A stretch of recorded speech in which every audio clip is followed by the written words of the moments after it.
Let's change that. That's a little loud. Right? That's a little loud, right? That's a little loud. Right? Okay. Okie dokie. Hello. Hello, everyone. Num num num num. What? What the heck? That's crazy. Busy today, but good luck to y'all. Don't do anything stupid, big eyes. Okay, username. I'm sure they won't. I'm on low latency this time, so I can now like be up to date with you guys, and you guys can update with me. So I'm keep forgetting to do that.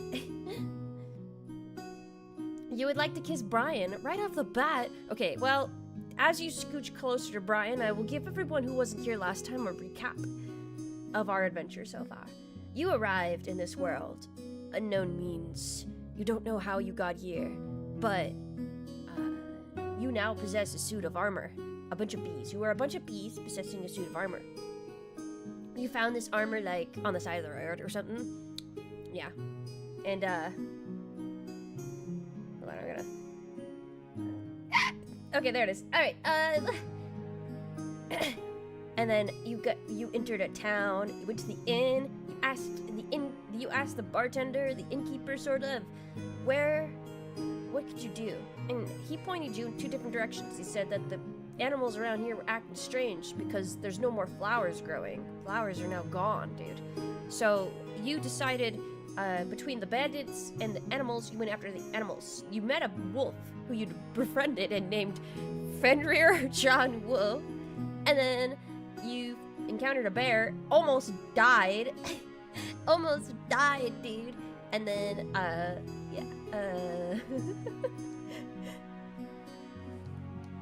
after that, yeah, then you decided to take a long rest in the bear cave after looting a short sword you got. You got a bear tooth as well. Yes, it's all in your inventory.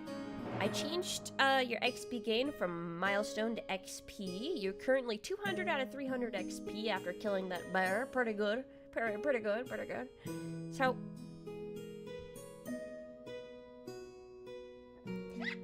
Ew. Why? Anyway. Your journey with Brian the Orc, the drunkard you met at the bar, and your friend John Wolf, who you can't talk to anymore, but still seems to be attentive to whatever you say. I got survivor's guilt? What the fuck? Merry Christmas! It's Christmas Eve, you guys! Hi! We're gonna spend Christmas Eve together. Because, yeah, that's what we're doing. Okay. So, you have gotten a long rest, meaning all your health is back, and your spell slot, your single fucking spell slot. Goodness, just a week away. Just a week away. You got your spell slot back, and then you decided, yeah, you built a little fire, you got cozy, and now you're getting cozy with Brian. Do you want to seduce Brian? Is that what I heard? Are you trying to seduce Brian? He's sobered up, by the way. He's kind of having, like, after both him and Fenrir have recovered their HP and have gotten better, because they were near death. They were unconscious when they stabilized, but they're now better. Not seduce, kiss? Okay, so it's like a platonic... Here's how I'm reading this. It's like a platonic, like, French kiss almost, but it's a kiss to the cheek, friendly style, while he's looking sadly into the fire. But as bees, you can't really kiss, so your suit of armor instead slowly leans over and you clack your head against his, and he kind of goes, ow.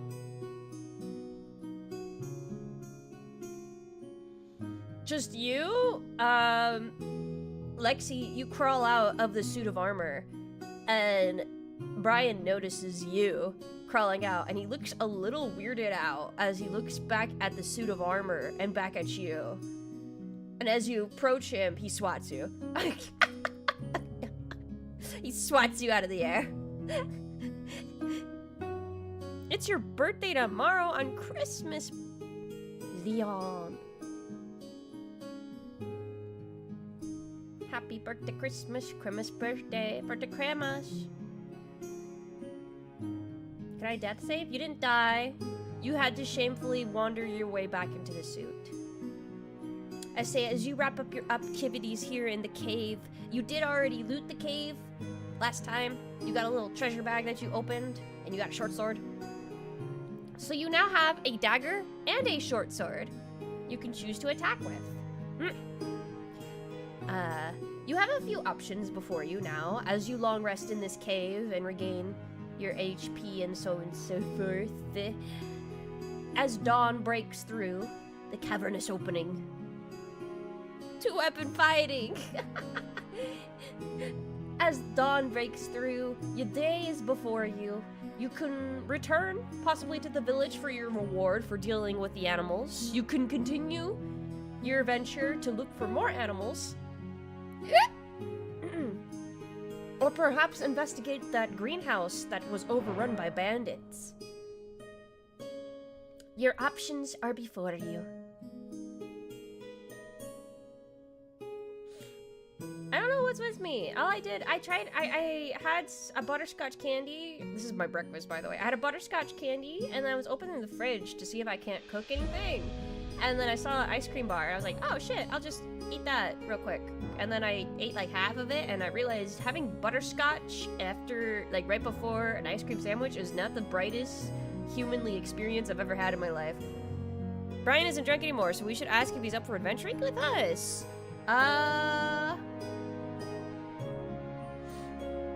Return and buy. Okay, so you're gonna ask Brian to return to the village with you. You don't need to roll. I mean, he did just see Lexi. And he did just get mauled by a bear. We're gonna go back to the character screen real quick. Bam! It's a little more easier to read. It's a bit of a scroll now. I have to scroll around. But here's your character screen. I have changed your XP gain to the XP up there. Brian, get down just a little bit. Thank you.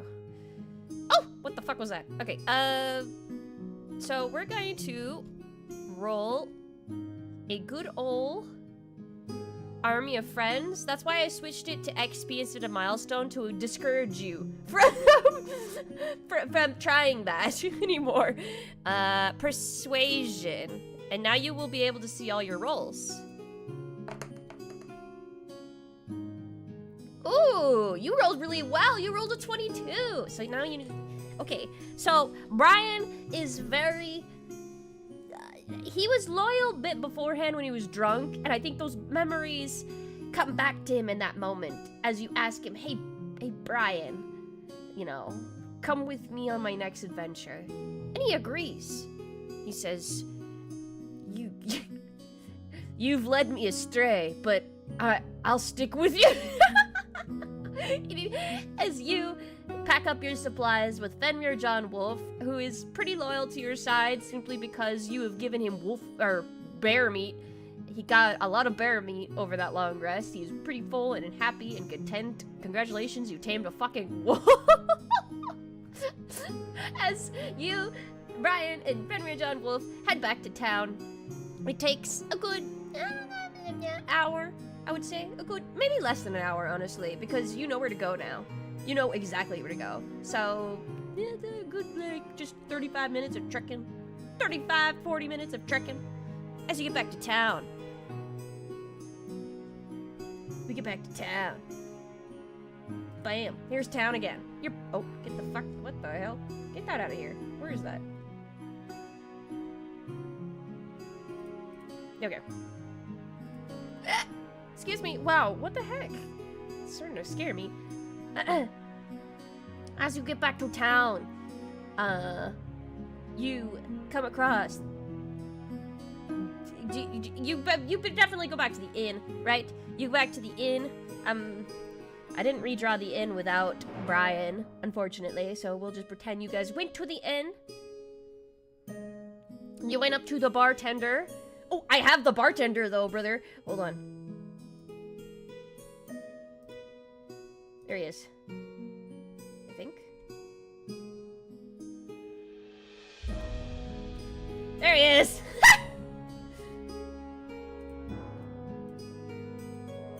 Okay, the bartender meets up with you outside upon your arrival because you have a startling wolf with you. Why did I draw him like this? Why did I draw him like that? Anyway, he comes out and greets you, and you tell him of your exploits as you have tamed one wolf and you have killed a bear. He decides to give you...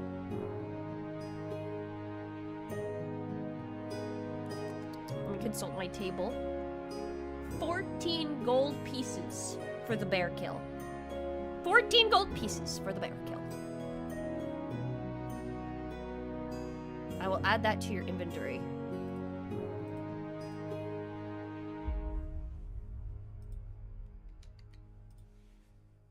You are now at 18 gold. Still gotta deal with the bandits, right?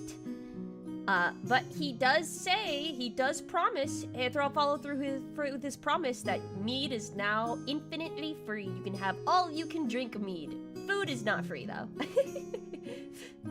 All you can drink mead at the bar.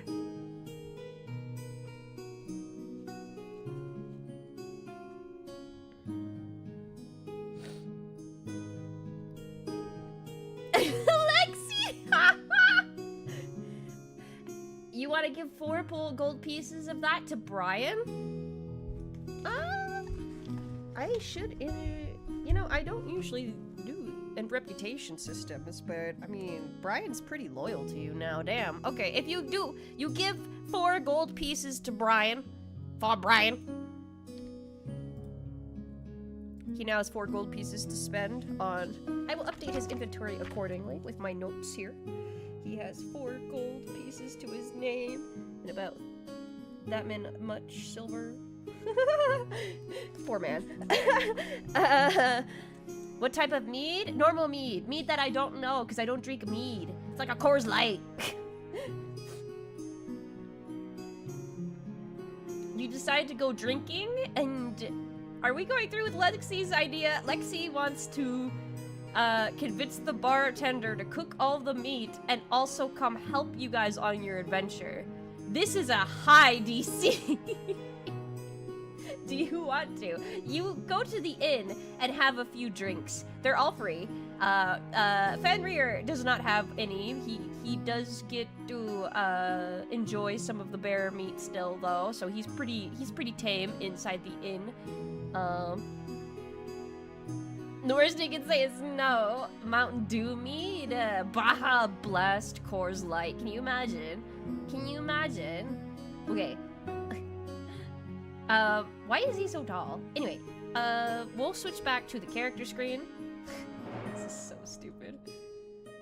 Damn. And we are going to roll persuasion with disadvantage on this because he lives here. He's not a fighter, he's only a cook. So, you have disadvantage. You rolled an 8. He's not coming with you. He finds your offer amusing at most, but he says that he has a pretty stable life here. He owns an inn, and he gets a stable source of income from that. Granted, with the flowers disappearing, people are traveling less. Well, people are actually traveling more. They just have less money. Go back to Vale. Baja Eldritch Blast. I'd say we could give a bartender a drink and say in cool fashion, it's on our tab. I mean, even with that, he lives here, man. It's hard to convince someone who lives here. Brian didn't live here. I don't know why we're trying to recruit the innkeeper tailgate. He's cute. Their economy is in recession. It's like a gentle apocalypse. Like without flowers, there's no bugs, and so it's like the slowly geographic and naturist decline of this world. Right now, it seems okay, and there doesn't seem to be any panic nor real acknowledgement of what's happening. Without him, we don't have a home to come back to. Time to recruit bandits. You guys decided to head out after a drink, and I am unfortunately going to have to roll constitution saves for you, the bartender, and Brian. The bartender rolled a 12, so he succeeds. Brian failed his roll. What the fuck, brother? Oh wait, no, that was a 19, not a 9. Okay. I was like, what the fuck, Brian? This is too much. Alright, and I'll switch back to your screen so you can see what you rolled. It should be... It's a constitution con save. Yes. Oof, you rolled a 6. Damn.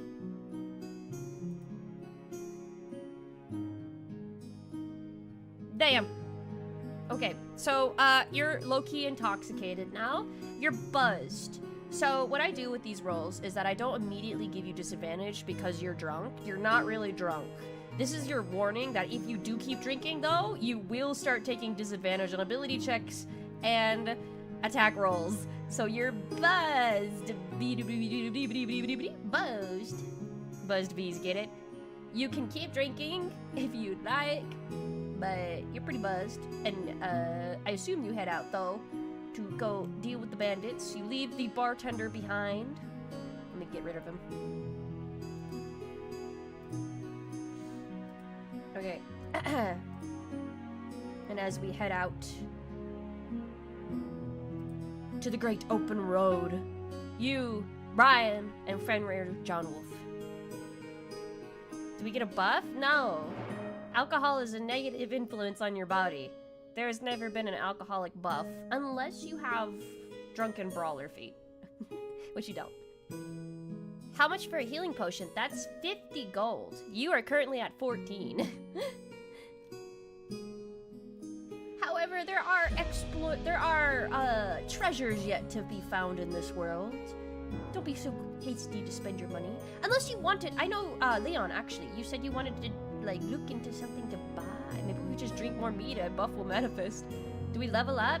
No. Here's your level up. Here. Look at your XP. You're 200 out of 300 XP. I turned on XP for this. That's 200 from the bear from last time. I turned off milestone because I realized I want to stop giving you guys incentive to tame every single fucking NPC. Now I'll give you incentive to kill every NPC, but I don't know how well that'll go. Anyway. We'll see. We'll see.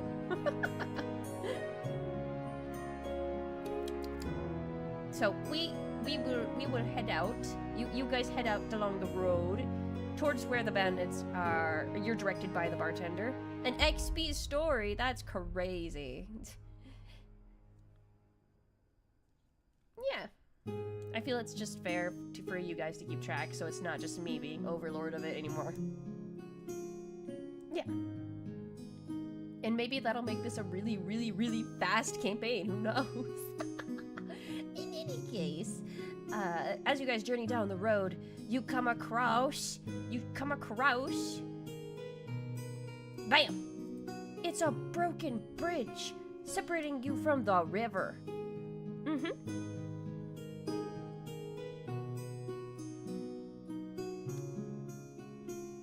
How do I describe this?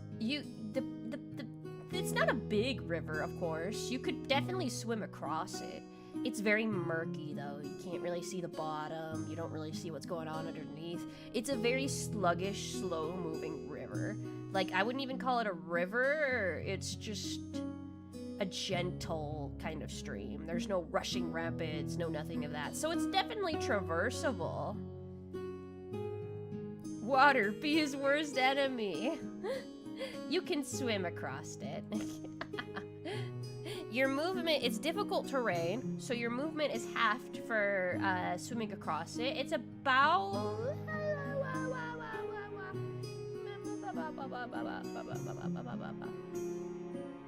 I'm measuring this in my head. It's about...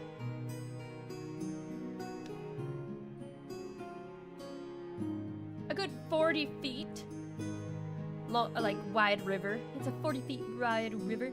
So it'll take a few turns to get across. I asked Fenrir if he happens to secretly be the Japanese sun goddess Amaterasu. Amaterasu. Is that how you pronounce that? And if he has a celestial brush that can restore the bridge. You say all of that. You give your Okami reference to Fenrir. And Fenrir you do not have speak with animals on, so Fenrir just looks up at you and pants. He doesn't really understand what you're saying.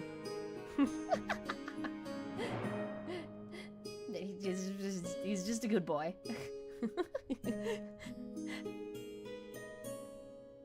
How do you decide to get, like, do you want to swim across this river? How do you tackle this broken bridge problem? Fenrir, pat, pat, pat, pat, pat, pat. Not you, Brian. Not you, Brian. Not you, Brian! Get out of the way!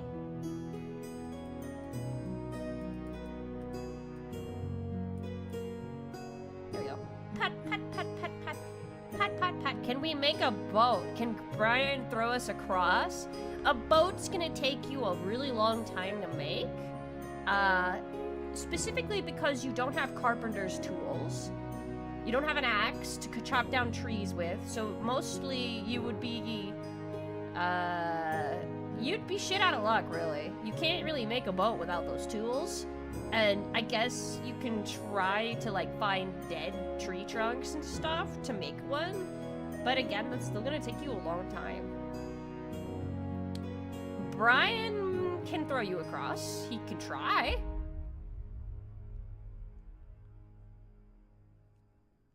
Do you know if the water's dangerous? You don't know. There's a suspicious stillness to it, though. I will say. There's a suspicious stillness to it, though.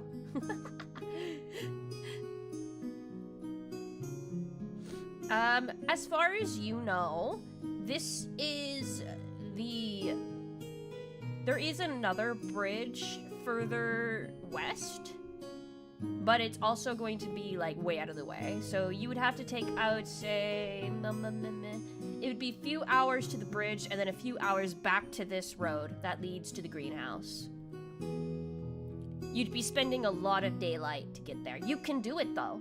Like, if you want to try and ambush the bandits in the dark, that's also an option. You pick up a rock and throw it into the water. You pick up a rock and throw it into the water. And the water moves a little in the opposite direction for a second. Just a little bit, a portion of it, as if something under the surface moved.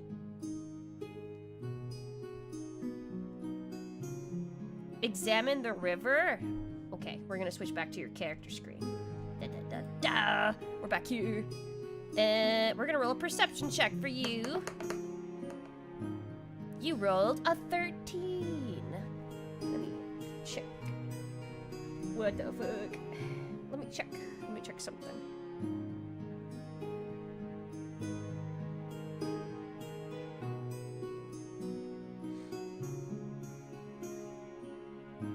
What? Where did I put it? Where did I put you?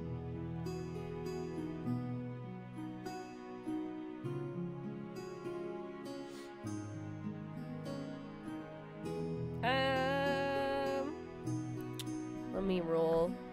Ooh, that was a bad roll. You do see a shape under the water. It is long and reptilian in nature, and it seems to be almost 3/4 of it submerged, but the top of it you see two eyes peeking above the surface, watching you.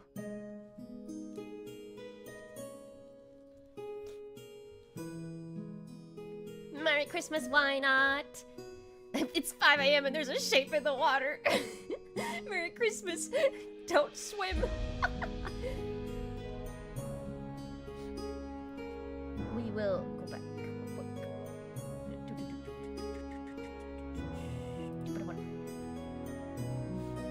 Gee. Merry Christmas Eve. Hello, everyone. Yes. Now that you know that there's something there, though, you have still the option to get Brian to throw you across. Granted, you'd be encountering the age-old goat, grain, and chicken feed question of getting across the river on a boat. I would like to consult the bees and see if using speak to animals again to ask the croc if we can cross is a good idea. Just fly over the water? We are being, no? I mean, you couldn't leave your suit of armor, I suppose, but you would lose all your AC, and you'd be the only one across. Mm-hmm. So chat, do we take the long way? Take a short rest before we get to the greenhouse. You guys are already all rested up, though. Oh, you meant take the long way. Yeah. You'd avoid whatever's in the water here, that's for sure. You'd rather go the long way. I will put it to a vote. I will put it to a vote. Our first vote of the freaking... Yes! Okay, we would be... Brian throw. B fly. Or actually, no.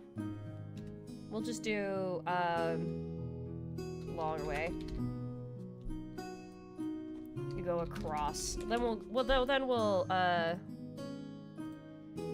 figure it out from there. There we go. All right, we'll figure it out from there. We'll figure it out from there. And my companions, I guess. Oh. Oh, wow, wow, wow. Oh, wow, wow, wow, wow, wow, wow, wow, wow.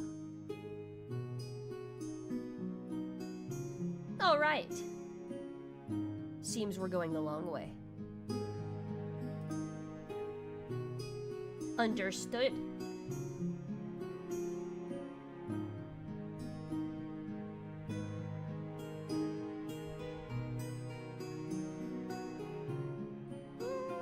Yeah, meow, meow, meow, meow. Understood, tailgate. what if we recruit the monster in the river? The pull has passed, Moon. The pull has passed. You decide to go the long way.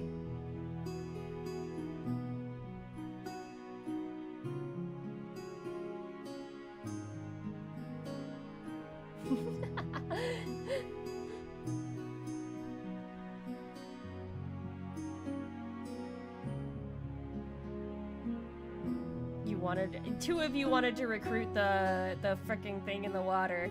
I would have added that as an option if you wanted to go across. What have I missed? Hi, Louie.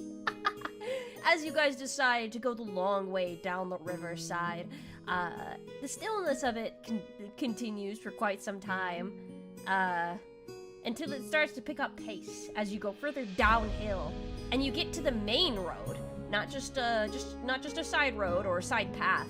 This is the main road, and already as you get to this main road that I haven't drawn, by the way, but I'll get us off this freaking thing back to this road. This is not the main road, but on the main road, there are a lot of caravans actually coming through. Not a lot, more of just like you can see one over the hill in the distance, and a few travelers way further back beyond that. But this is where usually a lot of people traverse, and they're all heading towards the town you just left. Or heading out. As you reach the bridge that's intact, it's actually a pretty big, sturdy stone bridge compared to the broken wooden one you just found. As you cross it without encountering anything suspicious or anything at all around you that deems yourself a danger, some people do look at Fenrir John Wolf with fear but admiration as they notice how loyal Fenrir is at your side.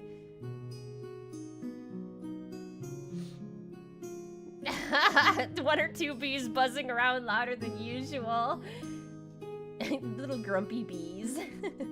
As you cross the bridge and you decide to veer off the road through the woodlands on the other side of the river to go and rejoin yourself at the new path. This takes you a good several hours. It's just short of actually a long rest. I would say a few hours short of a long rest. As you rejoin the path, it is now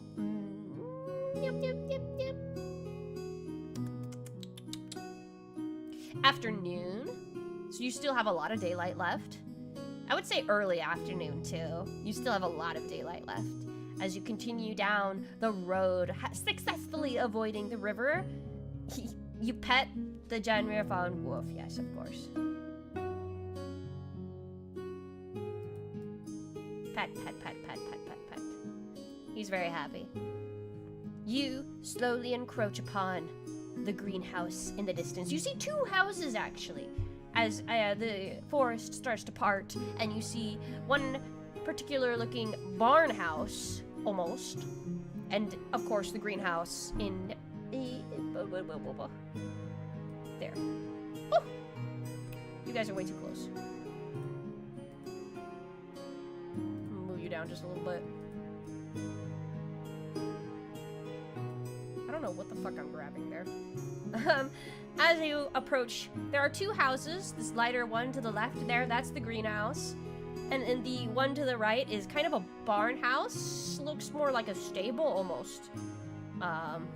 There doesn't seem to be any noises coming from either as you approach. Merry Christmas, why not? Ba ba ba. Time to use our keen bee observation skills, of course. As we go back to this screen, clear this out of my damn way. You roll perception to see around you. Not good, that's a 7. You don't see shit. You don't see shit. These look pretty abandoned to you. The talk of bandits don't seem to hold up. Just a week away. Christmas, just a week away.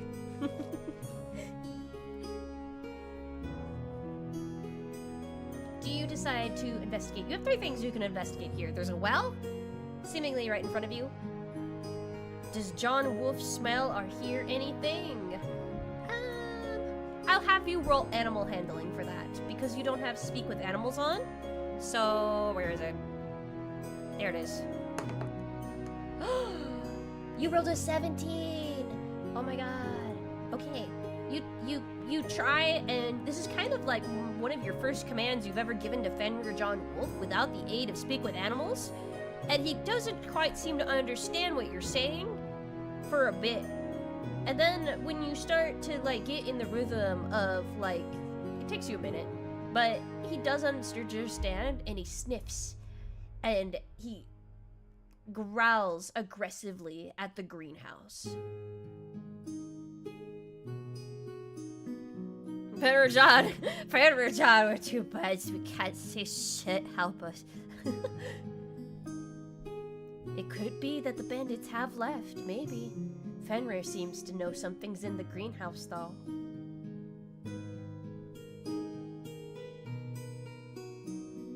Christmas tomorrow? Christmas is already here for our European friends. What is it, boy? Is there a bandit trapped in the well? I mean, you can try and check out the well, see what's up with it.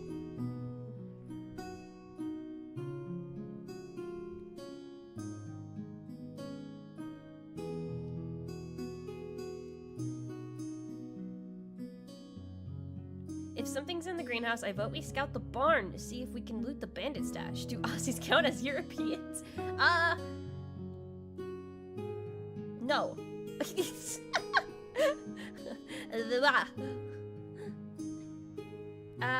You can go and scout the barn, sure.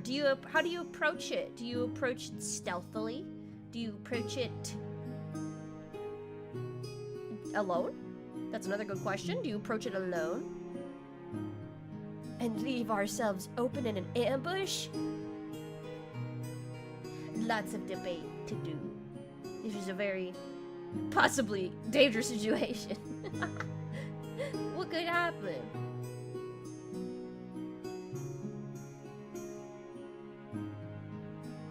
Okay, stealthily with John and have Brian keep watch. Because apparently last time that stealth doesn't work the best with Brian at the party. We have voted. If they find us, Brian can help us pinch maneuver. Okay, you tell Brian to stay put, and you and Fenrir John Wolf go stealthily to the barn door. I will roll Fenrir's stealth. Oh, Fenrir rolled very well. That's a 17 for Fenrir. I will roll for you now. Fenrir's very stealthy. Fenrir is very stealthy. So let me roll your stealth. There you go. Oh, you rolled a fucking 11. Let me double check the stat block. let me double check something real quick. let me double check something real quick, my boys. Oh, actually, that just makes it. Wow. Look at you. Look at you, Mr. Do-Gooder. Okay.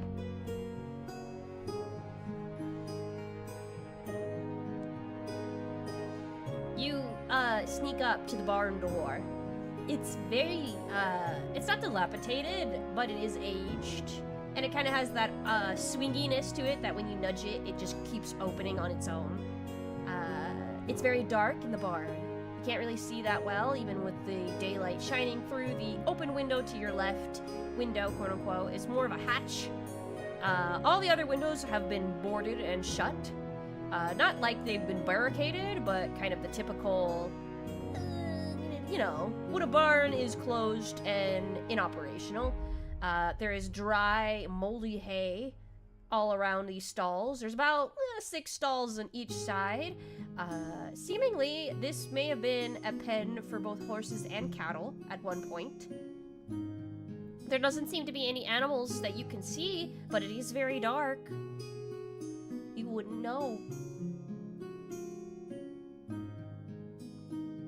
Fenrir John Wolf doesn't seem to be very, intimidated by this building, though.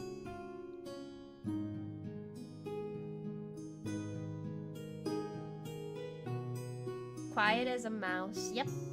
You guys are just quiet enough. You're not quite as a mouse, but, you know, you're just quiet enough that you're unnoticeable. There's still like a clinking noise every time you walk. No loot, the bandits ain't using it for storage. Oh well, I mean, you didn't really look around. You can't really see in the dark. You can't see if there's anything there. You don't have dark vision. You do have, in your inventory, you have a flask of oil, you have 2 tinder boxes and a torch. And I suppose you have a hammer as well. You have your bear tooth as well. You investigate, see if anything suspicious in the barn using echolocation? Sure. That's a 13. I'm about to light a torch. I mean, that kind of defeats the point of stealth, but if you want to. We have the bare essentials. Shut up. As you investigate the barn, you do find a bedroll. And a few bedrolls, actually. How many did you find? You find 3 bedrolls, and all of them have broken beer bottles and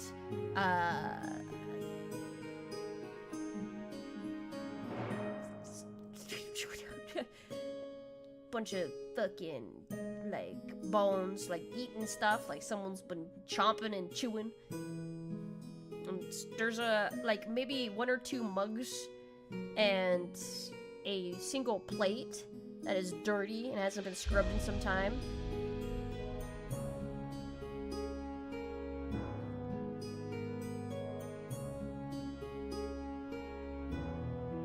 How much damage does shattered glass do if thrown at the eyes? It's an improvised weapon. I think there's like some sort of fucking rule for that, but I don't remember. Actions.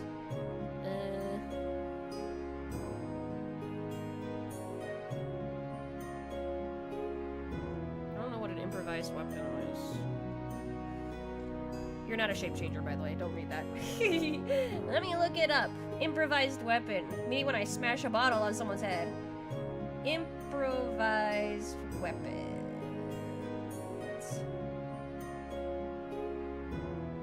No, it does normal attack damage. It doesn't do anything special. It would just do 1d4 damage, which is pretty much. Actually, that's not what you do. You only do 1 damage. Actually, it's better. Wait a minute, that is better. So an improvised weapon is just a dagger without the proficiency modifier. So to speak.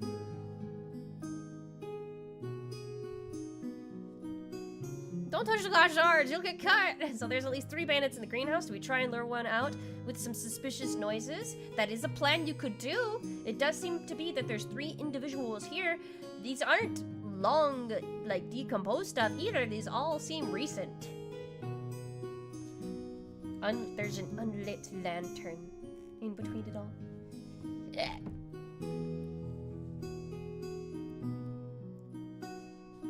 Cantrip. Ha ha ha. We do have a minor illusion cantrip. So, you can create sounds or imagery that can lure out people, like a lion's roar. Oh my god, or the like war drums. You lure someone out.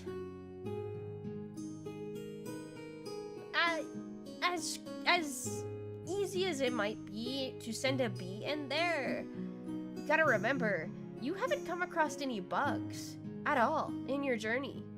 It might be a little weird, but you can risk it. You can risk that bee in particular to go scout. Oh, we could still steal their bedding for the ultimate long con and make them tired and come back tomorrow. I mean, that's also an option. You could do that, I guess, right?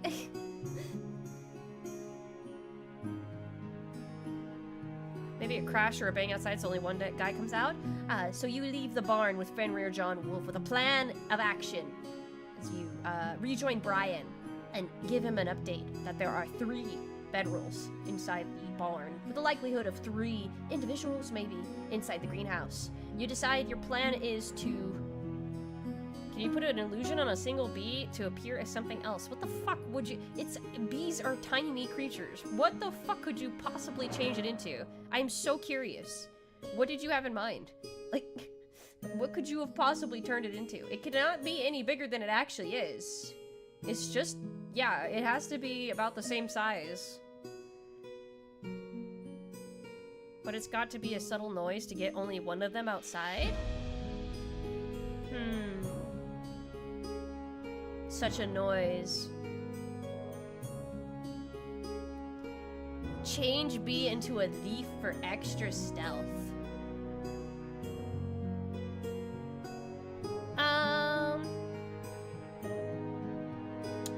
You don't have that ability to actually, this is an illusion, not a disguise, so you can't cast it on anybody. You can create a leaf, but you can't turn somebody illusionary into a leaf. You gotta find a stronger version of this spell. Or get it.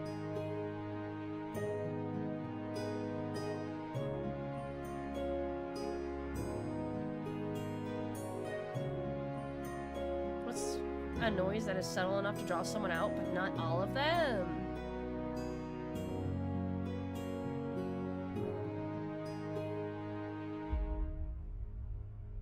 The sound of thunder? Create lots of buzzing by the barn. There's a lot of decisions, I will say, since it will probably be here forever deciding what noise we make, making a rumble of thunder would be enough for someone, just one person, to check if that's what you wanted to achieve. You're correct. You're correct about the weather. It doesn't sound like something everybody would check, you know? It'd be just like, you know, hey man, go check that out. Was that thunder? Like, fuck, did you just hear thunder? Yeah, I heard thunder. And someone would usually just poke their head out.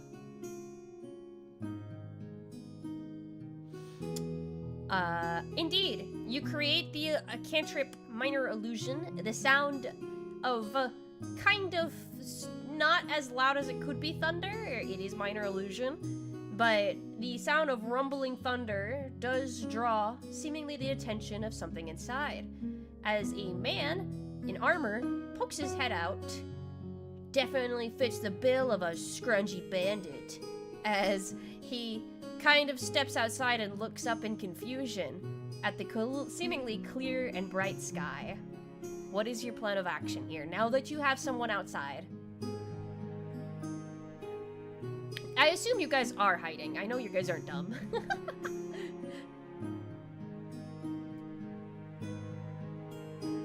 How do you position yourselves for this sneak attack? You guys are sneaking and attacking, maybe?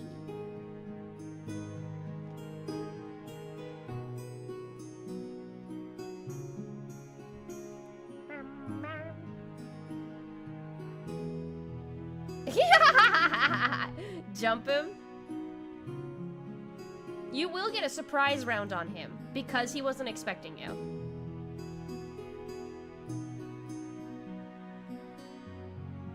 Try and do it quietly. I'm gonna have to roll Brian, roll stealth, unless you want Brian to hang back. He's gonna have to roll stealth. You guys are keeping your stealth rolls, so you're pretty safe right now, but if Brian joins your attack, he has to roll stealth as well to take out this guy quietly. Yeah, it's pretty dicey.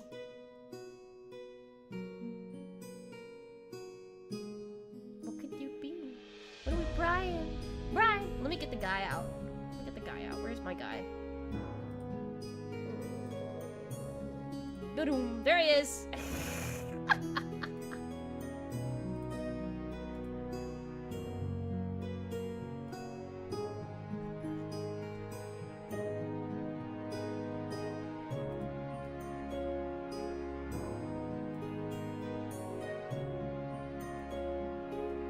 What the fuck even is this supposed to be? Regardless.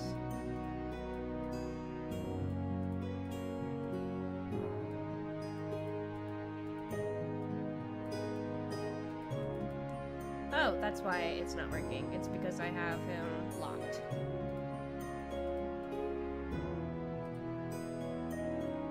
I also have that locked. Haha. There he is.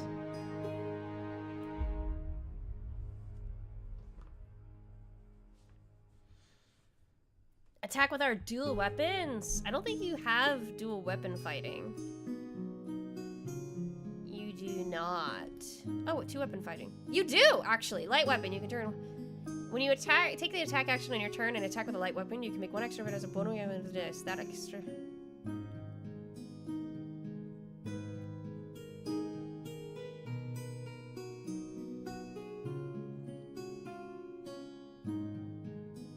Okay, so you don't use your ability modifier for that.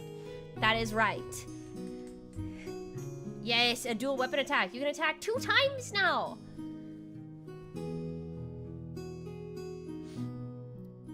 All right. If we have Brian hang back, how long would it take for him to come support during combat? It would take him a turn. So, I mean, he'd roll initiative to join the combat, basically. Right now, he's out of initiative. You guys have not joined initiative yet. Nah.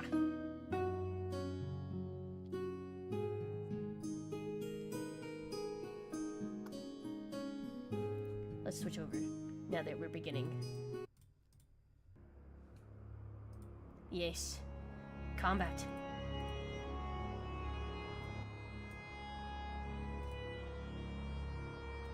Combat. Yes. What if we split? What we could do is have Fenrir and you roll damage if you're gonna attack. If you try and take him out quickly and quietly, then lure another guy if possible. Okay. So I will roll between you and Fenrir. Fenrir rolled a 17 for initiative. You rolled a nat 20. Ah! Okay, you rolled a nat 20. So this is just the order of ambush. The bandit is not in initiative yet. So you will keep these rolls when initiative does happen though. Natural 20.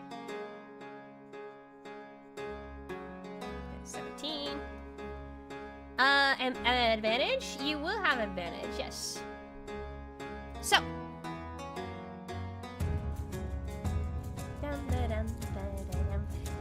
Okay, so you're gonna attack first. You have advantage on your short sword strike, which will have... Do you attack with your... what's gonna be your main hand? Your short sword or your dagger? So let me move this man. Let me move him so you can see. Let me tilt my head a little bit so you can see. So here is your attacks here. You have a dagger and a short sword. These are the damages they do. 1d4 for the dagger or 1d6 for the short sword. However, the short sword has less of a chance to hit than the dagger does. This bandit probably has 1 HP. Wouldn't that be ideal?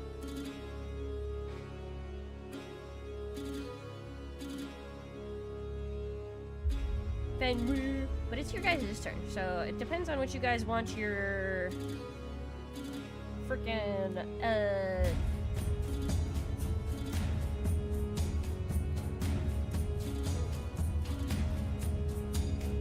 grip. Main hand, short sword. Let's go gambling. Dagger main hand is my vote. I agree, dagger main. Okay. Seemingly, we're going dagger main. I see 2 people say that over 1. Okay. Dagger first. Main hand. Advantage.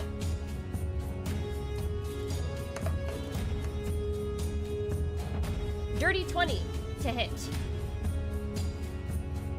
And then dagger with advantage. So that is a 9 without the modifier. Oh shit! Okay, so let me check his block.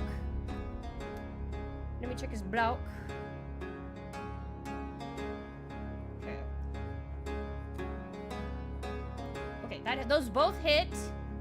So you do with your dagger 5 piercing damage. And then with your short sword, 4 deer piercing damage. 4 slashing damage, I suppose.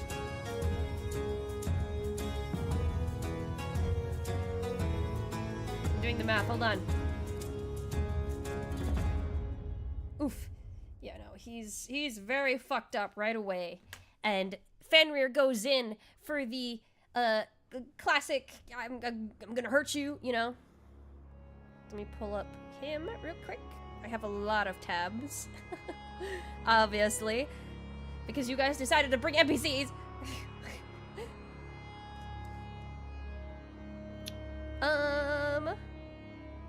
+4 to hit. What was that? That's a 7. So that would be an 11? That does not hit! Fenrir misses! Even though... Actually, Fenrir has advantage too! What am I doing? Oh shit, that's worse though. That is what he rolled. Damn, he rolled an 11. That doesn't hit the AC of... Wait, no. Yeah, no, that doesn't hit the AC of the bandit! Fenrir misses! The bandit is still alive even after the ambush. Ruh-roh. We're in trouble. As he cries out, he's very bloody, by the way. Like, he is absolutely shredded. Like, you fucked him up good with your hits. But he yells for help. Oh, pack tactics? Fuck, I forgot. I forgot. He already had advantage, though. Yeah, you can't stack advantage, unfortunately. I wish you could.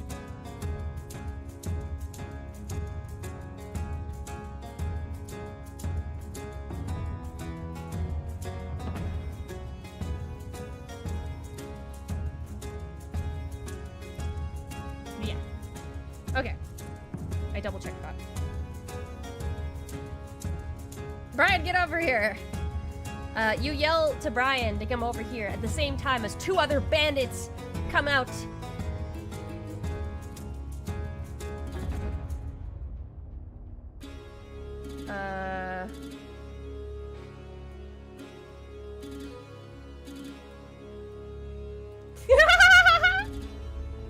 There they are! Let me move them, they're kind of annoying.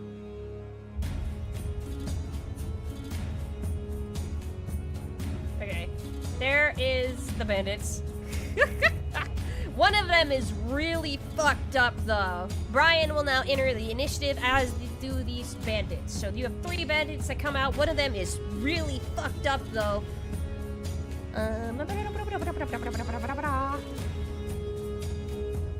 I get to roll an initiative for all of them. Damn, he rolled a 3. What a fucking loser. I suppose that makes sense. He did just get ambushed.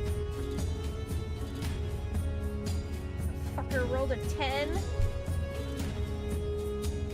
for initiative, so a lot of them aren't even gonna go before. Ooh, natural 20! Ooh. That bandit rolled a natural 20. It's Brian's turn to roll initiative. Brian rolled an 11. Okay, so you are again at the top of initiative. It is your turn.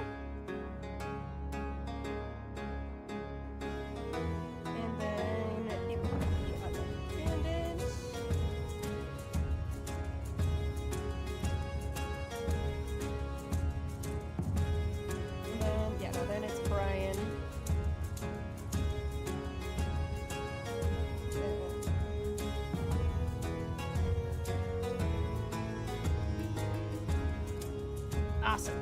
Okay. Let's end the bloodied bandit. I wish to spend the next turn comforting Fenrir, letting him know that we all have off days and not let his mass. Looks like they're all flipping the bird, doesn't it? Blast the wounded. Please, they just have to all miss. Okay.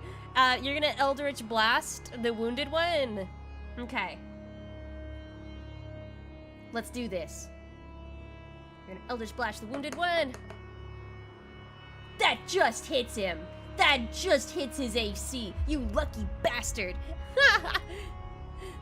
Your Eldritch Blast does 7 force damage, which is just enough to punch a hole right through his armor into his chest, and he falls dead.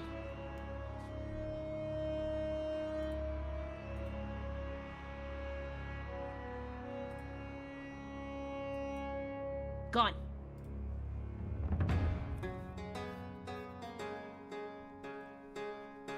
That is your turn. Actually, you do have free movement.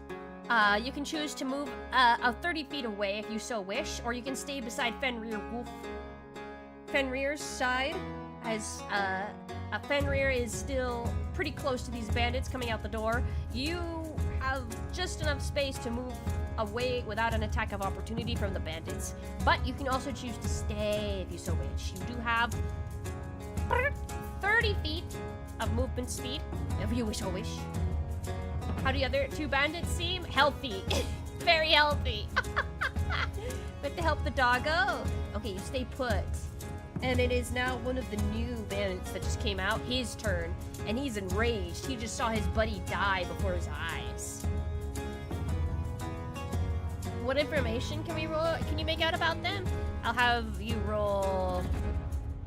would it be insight for this particular? Probably no. Probably perception.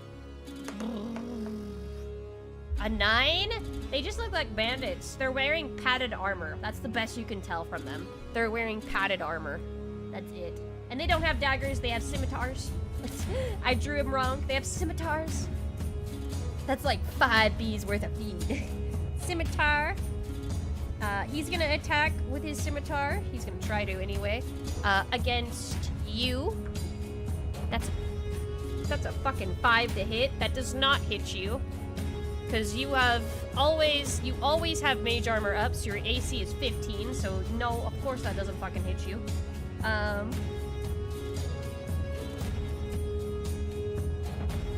It is Fenrir. Whoop.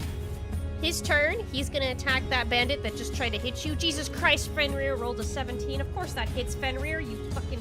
I mean, you roll with an advantage, so maybe a nat 20? No. No. He didn't roll a nat 20. Okay, Fenrir, my wolf. My beautiful wolf. Plus 4 to hit. Of course, yes, I know. It's 2d4 plus 2 piercing damage, you brother! Save some for the rest of us. 2d4 plus 4, so that's 3. Plus 2 is 5. So that's 5 plus 2, so that's 7 piercing damage on the bandit that just attacked you. Damn, Fenrir! 2 more misses. Okay, now it's Brian's turn. Brian runs up. He uses his movement to approach and get between you, Fenrir Wolf, and the bandits. And he's gonna go for the one that Fenrir just attacked. That is not a good roll, Brian. That is not a good roll. That's an 11 to hit, and that misses. So, good job, Brian. Brian misses with his spear. He goes in for an attack, misses. It is now the other bandit's turn, the healthy bandit's turn, and he's gonna attack Brian, because Brian just ran up on him.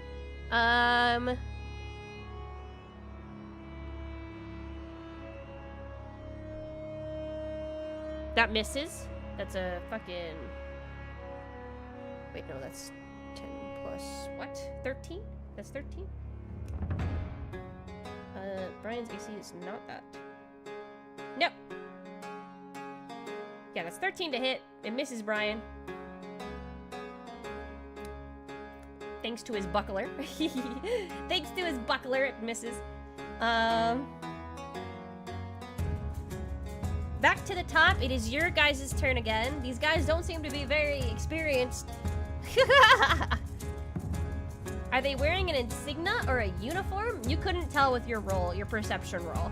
Not while you're fighting anyway. You might be able to roll something later once you've defeated them. But what do you guys plan to do? Do you want to attack again with your weapons or your Eldritch Blast? Is this music too loud?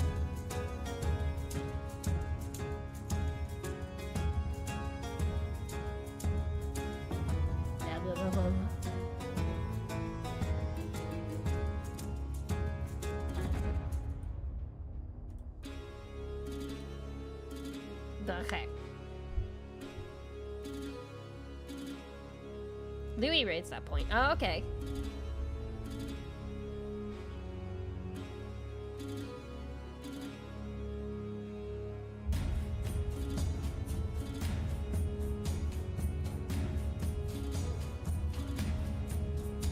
Yeah. Okay. Do dual wield weapon attack again? Sure. We are main-handing the dagger, as I expected you to. Attack the weakened bandit? Of course.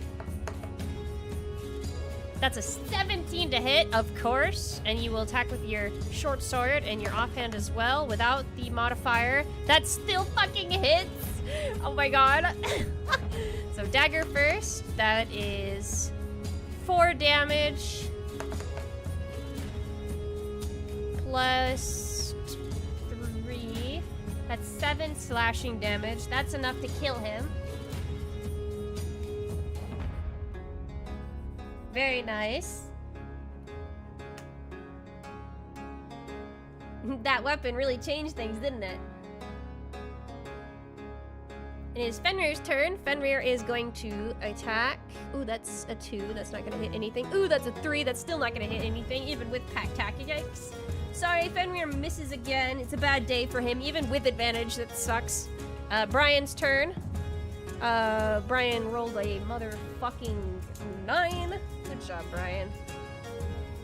So it is the bandit's turn again. Because your team missed him 2 times. So he's gonna attack you. But he also rolled a fucking 5, so he misses. It is your turn again, bees. Do you want to hit him with your weapon? This is just sad. This is just sad. I should delete this guy, though. Yes. So there's just one guy. Just one guy. Do you attack with your Eldritch Blast or your dual weapons? Again, with your dual weapons. We are luring him into a false sense of security. Again with your weapons. Okie dokie. Oof, that's a natural 1. That misses with your main hand. And that's a 5. That misses with your offhand. You miss as well. That has been a full round of everyone missing each Fucked up, Dio. Okay, it is Fenrir's turn. Fenrir, take it away. That is a 13. That hits, but with advantage, that's a 10. That's a 10. So 13 does hit. Thank fucking God, Fenrir. 2d4 plus 2 piercing damage. So let's hope this does it. That's 4 plus 3. 2d4 plus 4. So that's 4 plus 3 is 7. Plus 2, actually. So that's 9 damage. That's not enough to take out the bandit. Unfortunately, that is not enough to take out the bandit. But it is Brian's turn. Brian, will you do something this goddamn encounter, Brian? Brian? Brian, that's a nat 20! That's a nat 20 for Brian! That's a nat 20 from Brian! God damn, that's a nat 20 from Brian. Okie dokie, Brian. Kill stealing motherfucker. Okay. That is a d6. So that would be 2d6, so that's 4. Plus 1, so that's 5. Plus 2, that's 7 damage. That's more than enough to take out that last bandit. Excellent.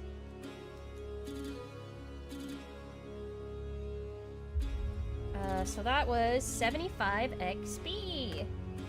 Yay! You got 75 XP. For killing all 3 of them. You are 25 experience away from leveling up. Alright.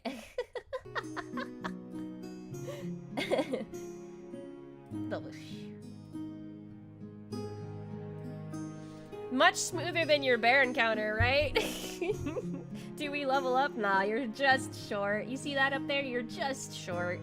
So close. But you did really well. None of you got hurt that time. They didn't even hit you once. How funny. You guys really wiped them out. But all three bandits are now defeated on the ground. The open doorway into the greenhouse before you. You have a few options of what you want to do. Poking your head in while you decide if you want to loot them or not, of course. There is the interior of the greenhouse. It's not much, because I didn't draw much, because I didn't know what an interior of a greenhouse actually fucking looked like. There are, they're not like barrels, they're kind of like kegs, where it seems to be like some old substances are like proliferating in there for a long time. They haven't been tended to, so they've kind of grown stagnant. Kind of like how people warn you away from still water in the brain-eating amoebas. It kind of looks like that. Can we pick some flowers in the forest to level up? What fucking flowers, brother? What flowers? Also investigate if we can make out anything about them. Again with the investigation. Of course, of course, of course. Let's go back here and roll investigation. What was that? Ooh! That's a 13! Considering they're dead, they're not really fighting you on this. Oh, whoops. What? Forbidden fermented beverage. 13, you investigate them, you find 3 scimitars, 3 crossbows, if you wish to loot them, 3, not really insignias, I would call them more like napkins, honestly, and each of them has something like, almost looks like pieces of parchment, and when you put them together, it seems to be a map. I will show you the map that you just found. These 3 seem to have the pieces of it all put together. It's you have some scotch tape on you. You can put it together just fine. Treasure. It seems to be. Bam! There's your map. Whoa! Let me look at it. There's your map. Whoa! Crazy. I'll leave it on this. You're right here, by the way, at the greenhouse. I'm poking with my ear.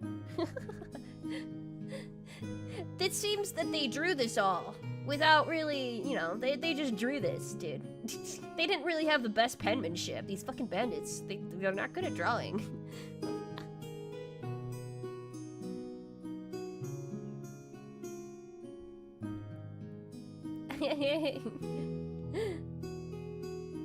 Is there treasure in the lake? Is scimitar also a light weapon? Let me look. Scimitar. You would be correct, I think. Scimitar? It is a light weapon. I think the grade, thank you. The bandits should have put themselves down like that. Is it better than either of our current ones? The scimitar. The scimitar does 1d6 slashing damage. So it's pretty much just another short sword. It has finesse too. There's a lot of like particular aspects of it, I guess. It'll be better than the dagger, yeah. It's harder to hit with you though, but you know. Wah. The bandits did the effort of making this map and we appreciate it. So, treasure map. I'll add this to your inventory. This is, adding it to my physical sheet right now. I'll add it later into the document because it's just gonna take fucking forever. So, do you pick up the scimitars and the crossbows? They're rather heavy. It's gonna be a lot. You could choose just to loot one or one crossbow or whatever.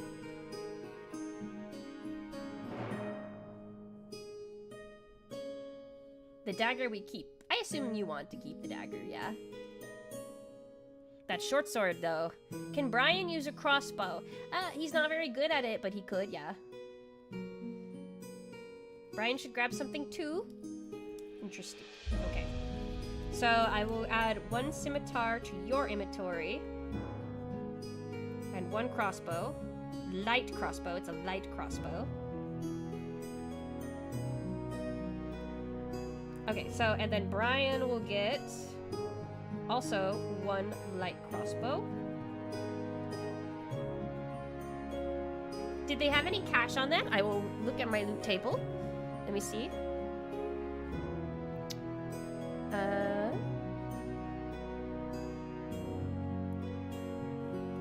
had 3 gold on him. That one had 6 gold on him. And the last one had 5 gold. So you earn 14 gold in total. I will add that to your bank. You're at 28 gold. Fenrir John Wolf should also get a scimitar for group aesthetic reasons. I don't think that's gonna work. I just don't think that. No, it is not gonna work. Yeah.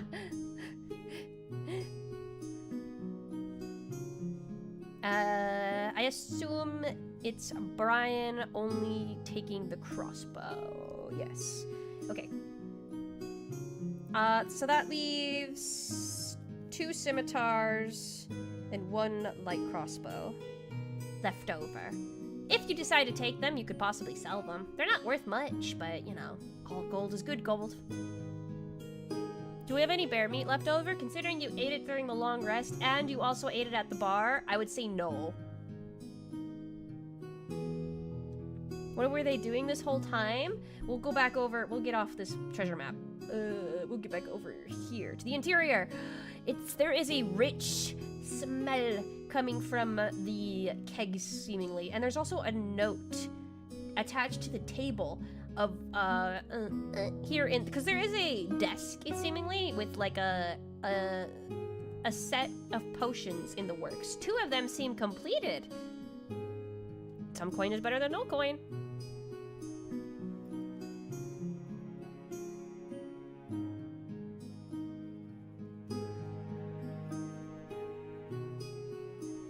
Adding stuff. Investigate. Roll perception. Investigate. Okay. Well, we'll roll investigation. Oof, that's bad. Ooh, that's really bad. That's really bad. You don't really find much. The smell is potent, and you just, ugh. It's really disgusting in here. You can tell that there is something going on here, though. But at most, you're just not grasping it. You're looking at the table, you're looking at the kegs, and there is a note on the desk, I suppose you do notice. Like, there are things that your eyes just won't glance over in life. There is a note on the desk. There was a big bear, even with a wolf. Ain't no way we ate all that meat in one day. There was also Brian. You fed Brian and the bartender. Can we read the letter? Maybe it has clues to help our bee brain solve the clue. Okay, you read the letter. Let me skip that letter. Where is it? There it is. It is from someone called the Greenkeeper. He refers to himself as the Greenkeeper, and he remarks that he's leaving this message for someone called Aethys. And he refers to Aethys, and he tells Aethys that he is fleeing because there are bandits coming down from the hills. They're not very stealthy, he remarks, but he has no physical strength or weapons to fight them off, and it's better to run with his supplies and his ingredients before they reach him. He mentions that he is making headway on his research of the Staff of Flowers, and he may have found a clue in the city of Gladden. But he remarked also that he's not very fond of cities. He hates the crowds, and he is asking Aethys to go and get it for him. That's all it really says.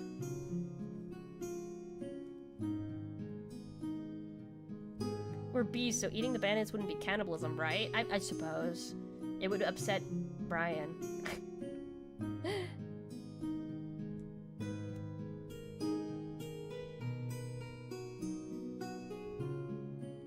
Oh, shit, I almost brought my pen. Mr. Greenkeeper and this unknown person named Aethys.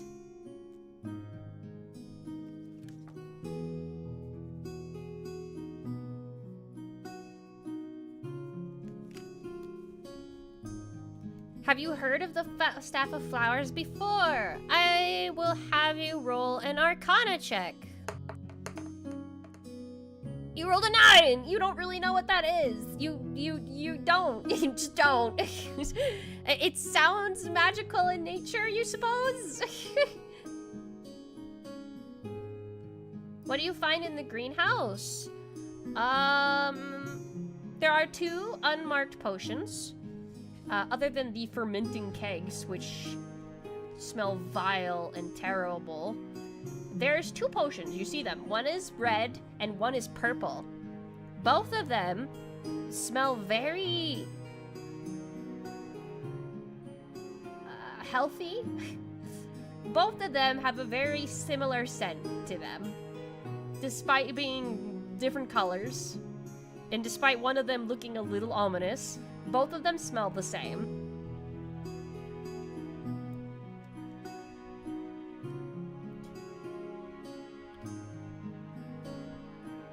Can we take those finished potions? You do! I will add them to your inventory. Red potion, unidentified, and purple potion, unidentified.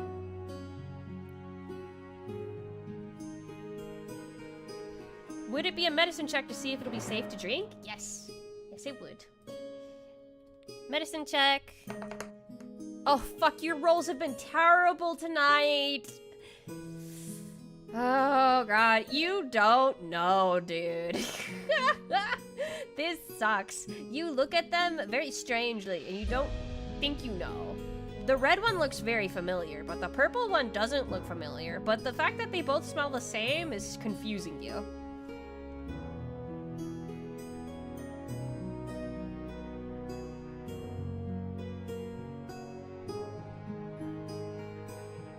Brian knows for sure. You ask Brian.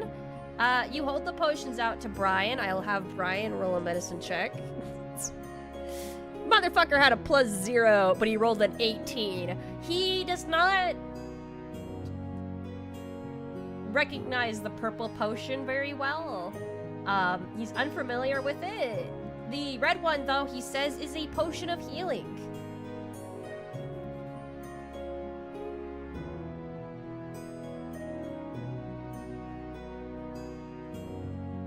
He says the purple one smells like a potion of healing, but he doesn't look like it. So he says, I suppose it's safe. But, you know, he doesn't seem to really be sure. It just smells like a potion of healing, even though it doesn't look like one. That 20 was a waste on initiative.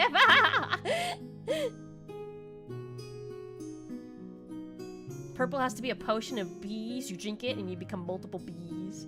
Osmosis bees. Which town has the staff of flowers in? The same one for the map? Let's pull up the map. The treasure map you got. The really shitty treasure map. Gladden seems to be the main city. Up north. All the way up north. That's where he was asking the guy to go, though. Not where the guy is. And you don't know whether or not the guy got the note to know where to go. He just said he thinks the staff of flowers is in Gladden. Can we ask him if there is a blue potion? You ask him if there's a blue potion, and he looks confused. He says, well, I suppose all potions come in multiple colors. It just takes a bit of food coloring. Like, red just, you know, is kind of like protected color against the Geneva Convention. Like, you can't replicate a red potion.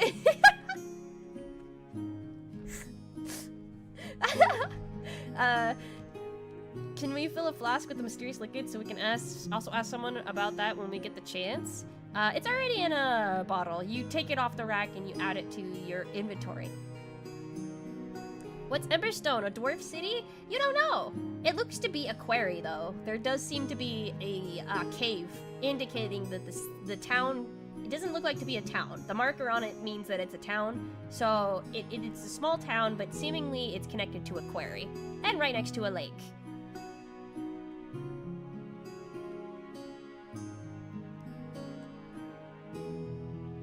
But that's your shitty river that you had to cross, and you had to go all the way out to the main road over here and go all the way back to the greenhouse. That's the river. A lake with treasure, seemingly so.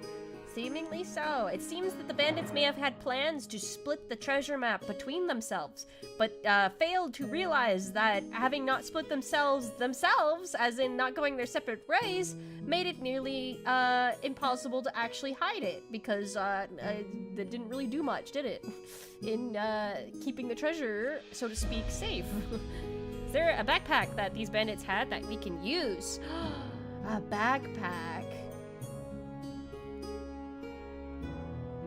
Indeed, there is one.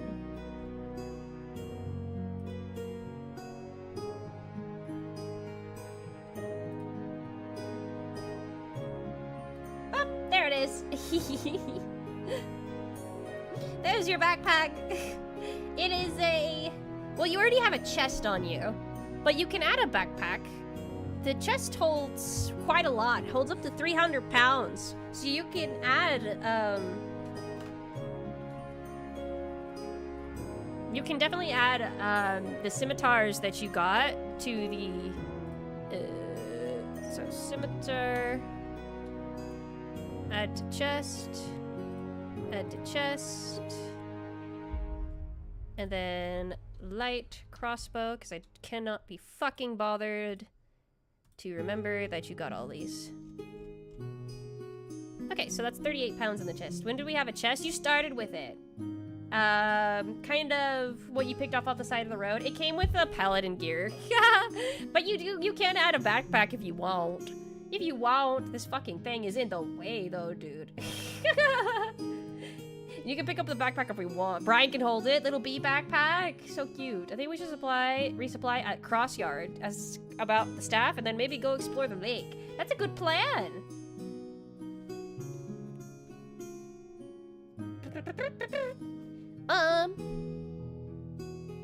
They do have a backpack if you want to pick it up. The chest kind of works like it's just strapped to your back. Hi, Voss. Hi, thank you for your support. I appreciate it. It helps me write.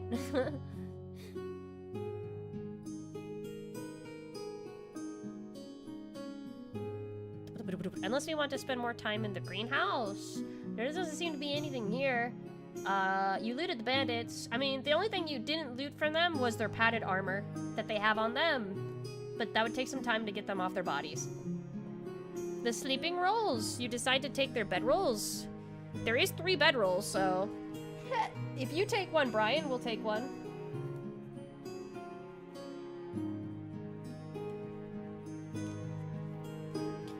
I mean, I think you already have a bedroll, question mark?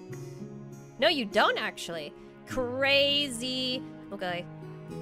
I will add it to you. Bedroll. Which one is it?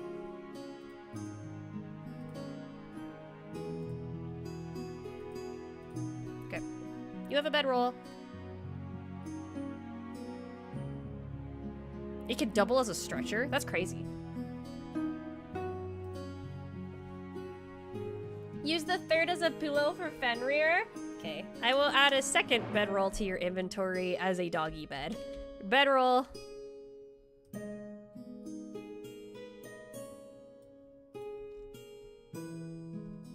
Yes, there it is. Not really mechanically. I mean, I think if you don't sleep on a soft surface or sleep anywhere, like if you camp out on a hard ground, you're supposed to acquire a point of exhaustion. I didn't do that last time because I forgot. You would have had a point of exhaustion for sleeping in the cave, but basically, the bedroll negates that.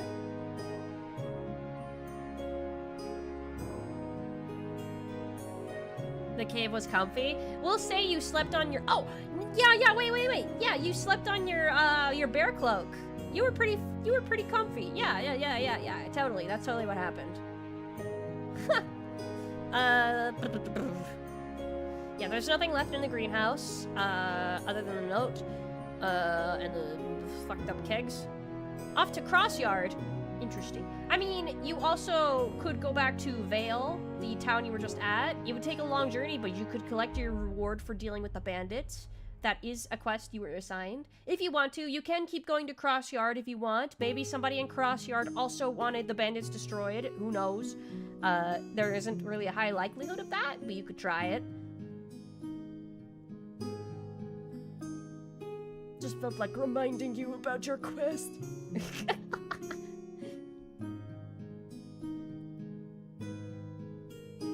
We should go to the bridge and talk to the croc. You still want to talk to the crocodile.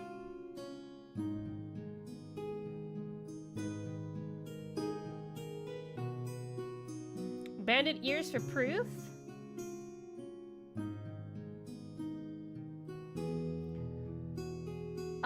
I think just showing the potions off may be enough. I don't know. You didn't need proof for the... I mean, you did have the bear cloak, but, feed the bandit bodies to the croc? Wow. We still have our spell slot for the day, so why not? True. I've heard of milestone levels before. How is it different than XP? We're not doing milestone anymore. We switched back over to XP. Milestone is the DM decides based on campaign moments. Like, if you defeat, finally, the Lich of this region, you'll level up, kind of thing. Versus XP leveling, which just accumulates the XP after every kill and encounter that you do. You do not get XP for taming things or doing quests. You get experience for killing things. I mean, DMs sometimes can give you XP, I suppose. That's just normal for them to do that, to be generous, but I usually don't do that because then it gets confusing. I've always done milestone leveling, but that's for more fleshed out campaigns. Yeah. This is kind of whatever. Fenrir, John, Wolf. Okay, alright. We have two things going on. Let's decide. With the poll. They're in the second poll. Go to Crossyard. Actually, we have three options. I'm gonna split the voting. Go get reward. Because everyone's been asking about the crocodile, so I will put it to a vote. Yes. You can go to Crossyard, you can go to the croc, or you can go back and get your reward.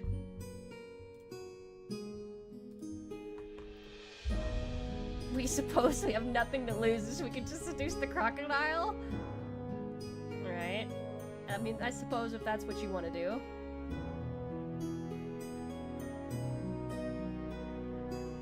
Ruh-roh. Ruh-roh. Ruh-roh. Ruh-roh. Ruh-roh. The poll is looking rather one-sided here. Okay. Alright, I hear you. I hear what you're trying to say.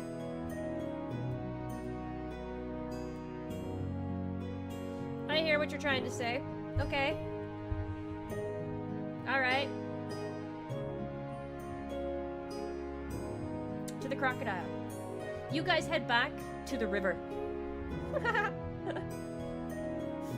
It's been some time since then. So, obviously, when you get back to the bridge, you're on the other side. You can't tell because, like, the image is not reversed, but you are on the other side of the river this time.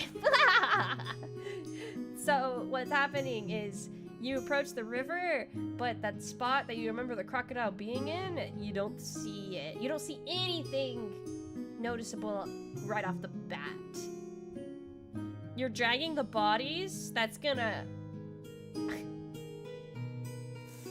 You can drag one body with you. If you want to drag more, you'll have to make multiple trips, or you could get your other helpers to help you. Can we perceive? You can roll a perception check, correct. Let's roll perception. Ooh, damn, that was a nice spin on that one. Nice. Okay, so let me see about this creature. My creature. Pull up you. What is your fucking stealth? Right.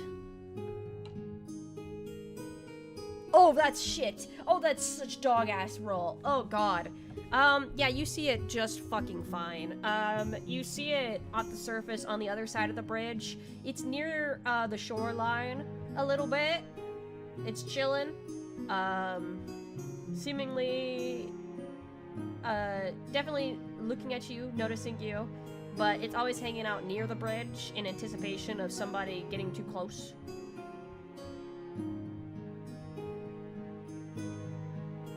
How big of a wolf is Fenrir? Normal sized wolf.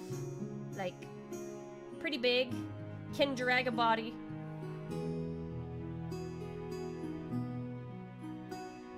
Eldritch blasted one. Okay, so you drag a body.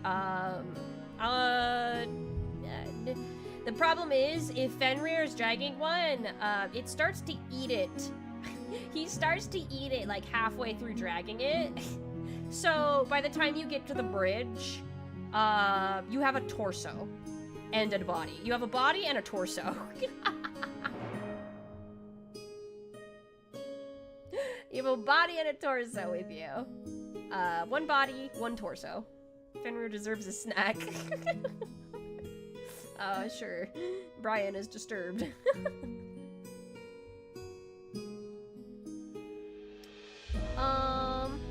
Okay, can we speak to animals with the croc? You cast Speak with Animals. Or you can ritual cast it. So what you can do, instead of spending the spell slot, you can spend 10 minutes to ritual cast the spell. The croc doesn't seem to be moving, and you are not in any danger. Not like you were when you were being attacked by Fenrir or the bear. You have seemingly time to do whatever you want, as the croc is a trapdoor predator. It's waiting for you to get close enough, so it takes a bite out of you. You ritual cast it, so you save your spell slot. Yes, you ritual cast talk with animals. Oh fuck, you're gonna make me talk. Fuck, I just realized what you're gonna make me do. So you now are, you have speak with animals for...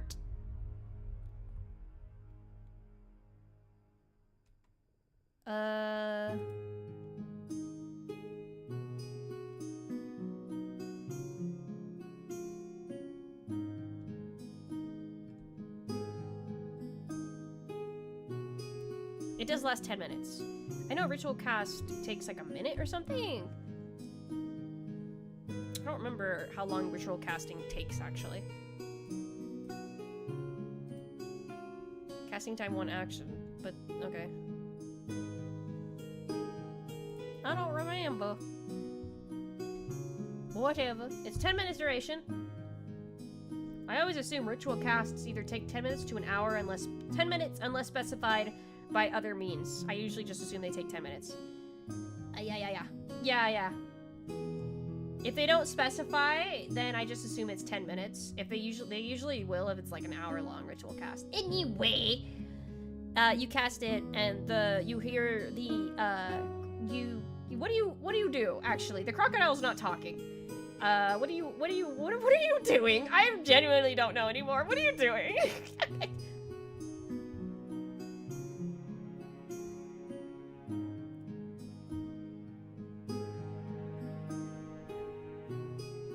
Well, the thing is, it's because it can be ritual cast that it only lasts 10 minutes, because you can just keep ritual casting it, like, infinitely. So it's like, the duration doesn't matter as long as you're not in combat.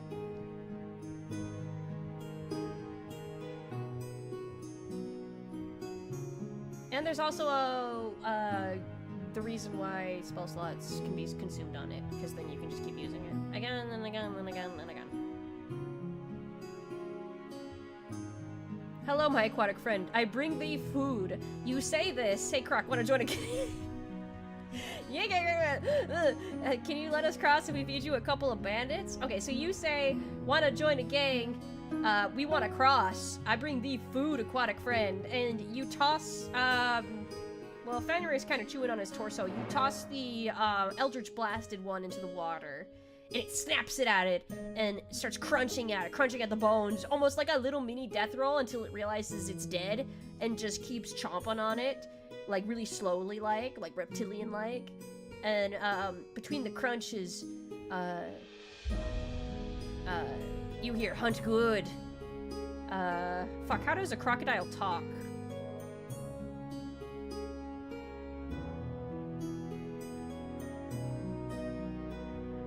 Tasty. No, no, no, no! Trip, come on, please!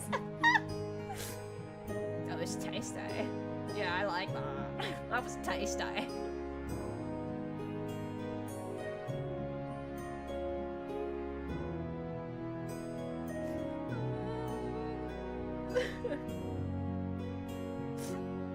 I don't like this anymore.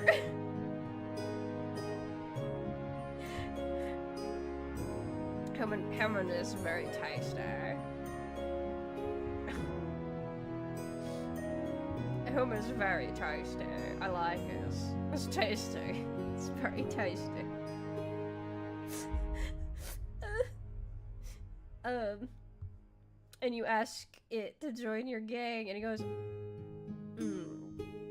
I'd rather just eat you. I want to eat you. I want to eat you. I want to eat you.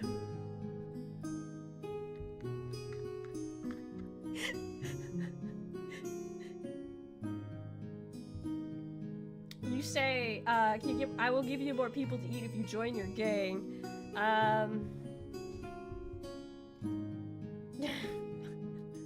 Crack knows what it wants. I will have you roll persuasion with disadvantage. Please don't be high. Okay, that's a 12, that's low. It's 18, so it's to 12.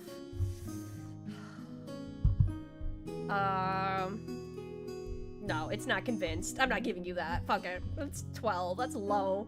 That's a low DC for a predator. It sees you as food, dude. Wait, you did give it food, though. Does the croc know what happened to the bridge? You ask what happened to the bridge, and it goes,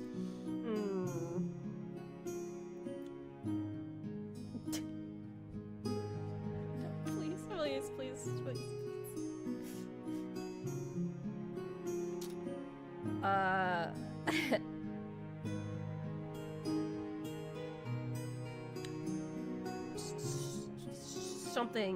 Something fell.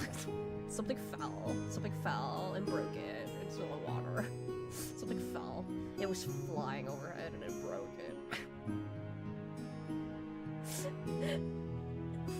Don't know. You look pretty tasty. I tried to teach the crocodile about long-term investments. By not eating us now, it can eat more people later. With the food and the promise of feeding it more, and you spend some time teaching it about the monetary value of serving you getting more meat. And because you speak with animals, Fenrir also can speak up and say lots of meat, and he's chewing on a torso while he's eating. And the crocodile sees this. This is some fucking Winnie the Pooh shit, by the way. I don't know how, but this is Winnie the Pooh. I will have you roll persuasion without disadvantage, but this is your last roll, okay? This is your last persuasion roll that you can do.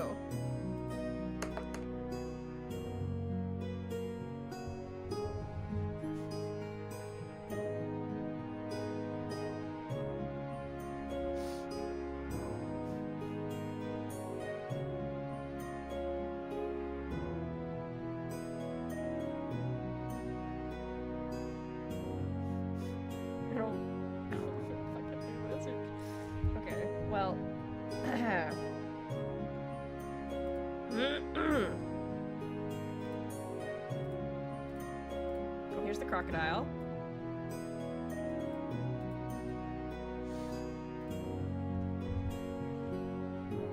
$17 is pretty good.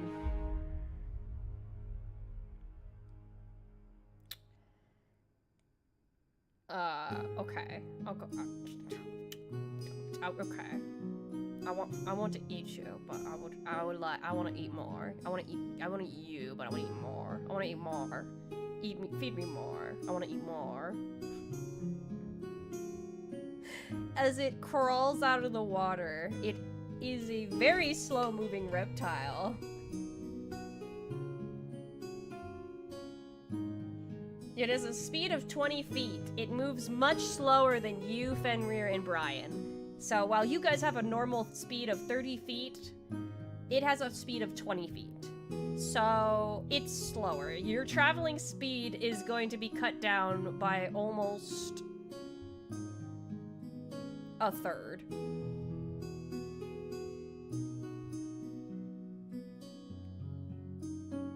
It is not a loyal creature. I should say this. It is near you and you do not feel comfortable near it, but it is with you attentively and even tries to go for Fenrir's torso that he's eating. And Fenrir gets aggressive and territorial of it. And both the crocodile and Fenrir growl at each other. Or, well, one hisses, the other growls.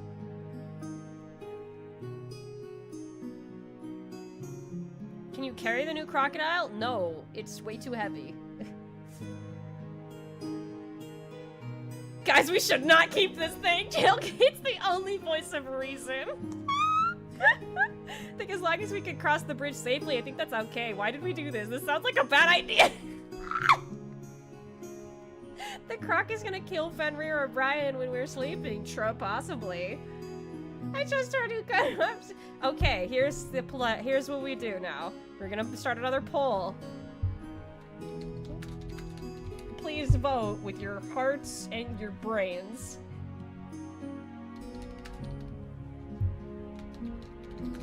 Please vote with your brains.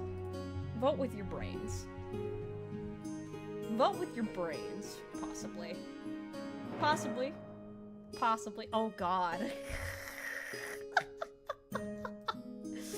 Oof. Oof. We're divided. We're divided. Oh no, we're not divided!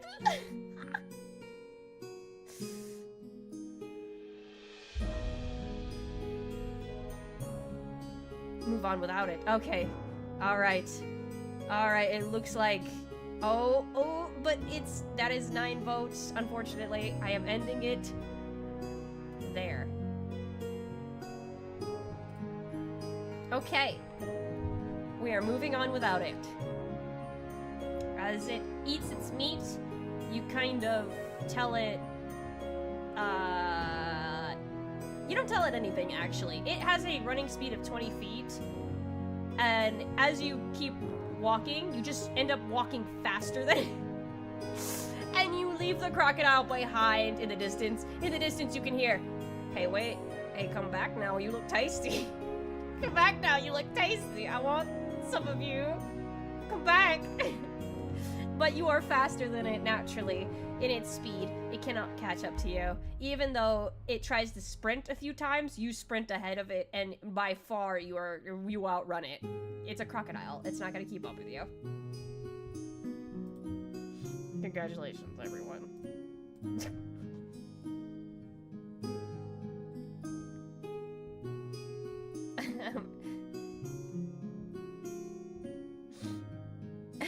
Saved the campaign. As you go back to the main road, let me scroll up. What was the other poll? Blah, blah, blah, blah, blah, blah. Go get reward had the second most. So I'm assuming you guys are gonna go back to Vale. You guys return to Vale. Let me put it up. To go get your fucking reward. Ba-bam, you're back! And the innkeeper is also back. Let me get him. Let me get him. There he is. He's back. He's very impressed as you show off the scimitars and the crossbows and the potions and you talk about the greenhouse. He's very impressed with you dealing with them, and he says that he's probably gonna send another, he's gonna probably employ local carpenters to go out there and salvage what they can, and or see if the owners are returning anytime soon by sending a night watchman out there to see, you know, just to check.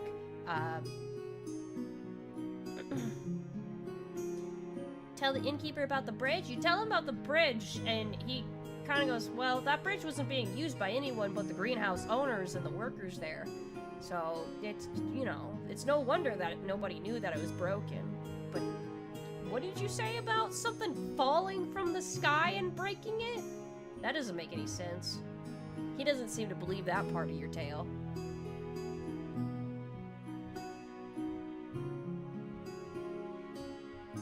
And you warn him about crocodiles, and he goes, oh yeah. He just says that!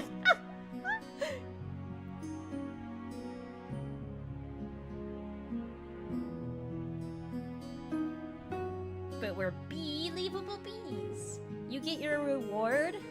You get... Let me see. What you got? Where is my...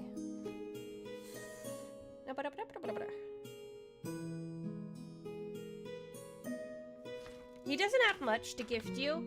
He gifts you 5 gold for each bandit dealt, so he gives you a total of 15 gold for your troubles. So you're sitting at a hefty 43 gold worth. That's a pretty penny. And see if anyone can identify the purple potion. You hold it out to the the innkeeper to identify. He doesn't know. He can roll a medicine check, but he can tell right off the bat. He says that looks magical. I don't know. Real quick, let me check something.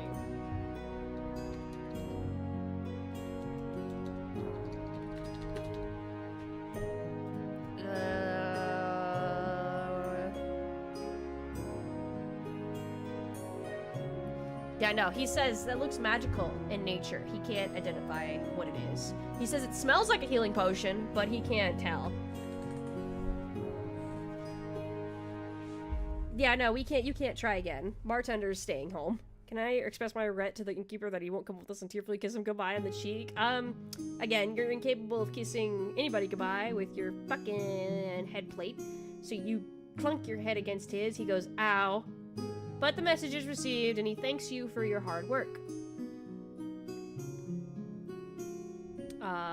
He does recommend, if you're looking to identify your potion, he says Crossyard is the central point between a lot of towns. I'll pull up the map again. You know, use the map to be like, oh, what are you talking about? So Crossyard there is a central point to a lot of towns, so there's a higher likelihood of magical vendors and magical talented people being there. He said not here, and he says definitely not Amberstone, but further west you go, the more magically talented people you'll find. More civilization.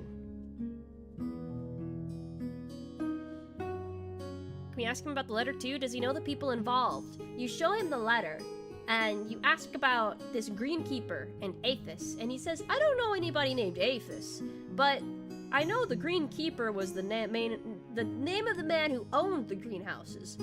I just assumed that was a title, though. Seems like a title. I never met the man particularly. I never saw him either. He never came down. He always sent his workers down here. Aethys, though, doesn't ring a damn bell. Again, you might have better luck at Crossyard.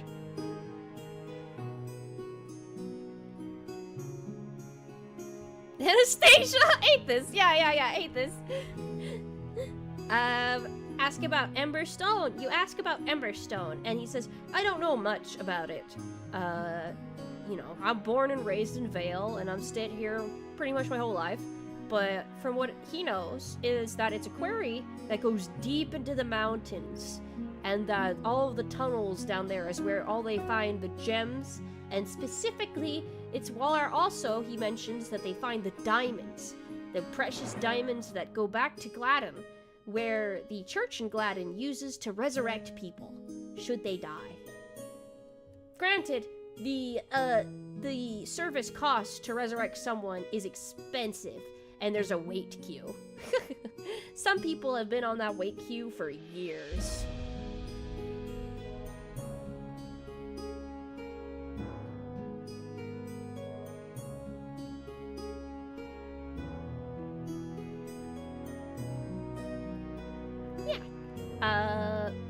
he doesn't seem to know anything about the lake in particular. He knows it's a lake they use to cool down the machinery they use in the quarry. But otherwise, the lake itself is pretty big. Thank you, Innkeeper. You'll be forever in my heart.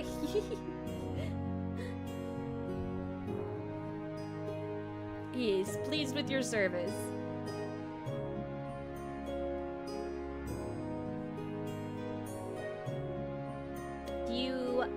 It is nightfall at this point. Do you want to spend the night in Vale or head to Crossyard? Any advice before we head to Crossyard? He says the roads are well maintained between here and Crossyard.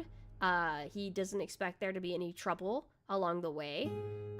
He does say that the road from Crossyard to Emberstone isn't as well maintained and is kind of dangerous. Versus here, you could probably straight shot your way all the way to Gladden and the roads would be particularly safe. Yeah. You ask for in-room and he gives it to you for free because you've been such a good sport and you've been helping out the town. He gives you an in-room for free and you spend the night in a fucking in-room. Yes. He shows you to your room. Go away. And you are in your room. Yay! Yay.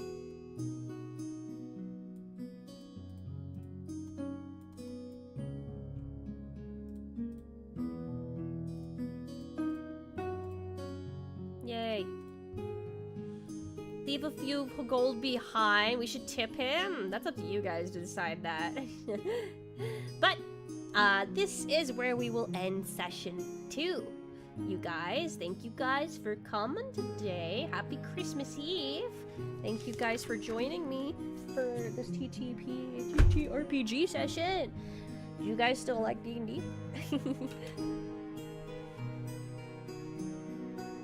Clap, clap, clap. Very nice. Very good. Yes. Okay, let me... There we go. Fixed it. Merry Christmas, bees! Hey, you guys! I'll bees give a good night kiss. Okay, 1 kiss for Christmas. 1 kiss. You get 1 kiss for Christmas. That's it. Love me some D&D. So close to 200. Bing! Oh yeah, the subscribers. Fuck you guys. Someone leave. I'm not doing that. I don't want to do that. It's Christmas, damn it. I don't want to play a horror game. It's Christmas. I'll see you again for Sunday, though. Yeah. See you for Sunday. We'll hang out. I'll probably play more Skyrim. Gotta finish that up.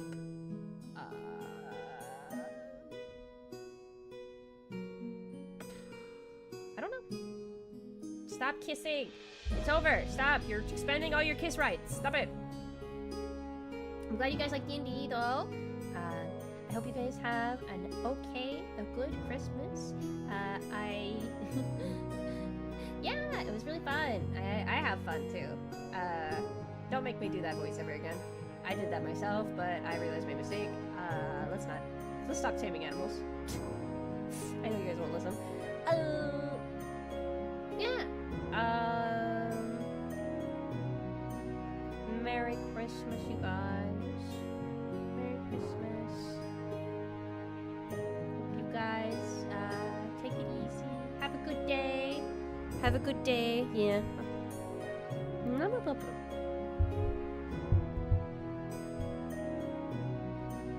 Let's move over to the screen.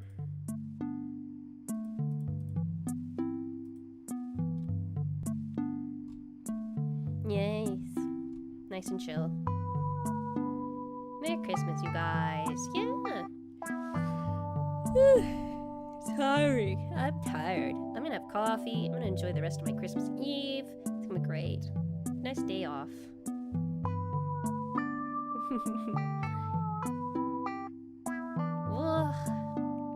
I spent all of last night and this morning preparing for that. That's crazy. Drawing is tough. Why do people do that? That's insane. Why do people draw? That's so much.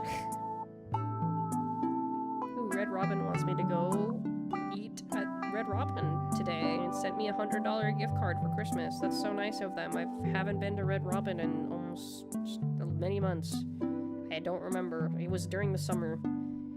They really want me to go to Red Robin.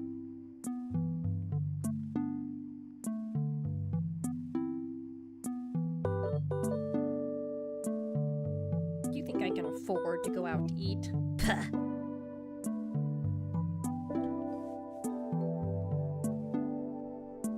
Even if it's free.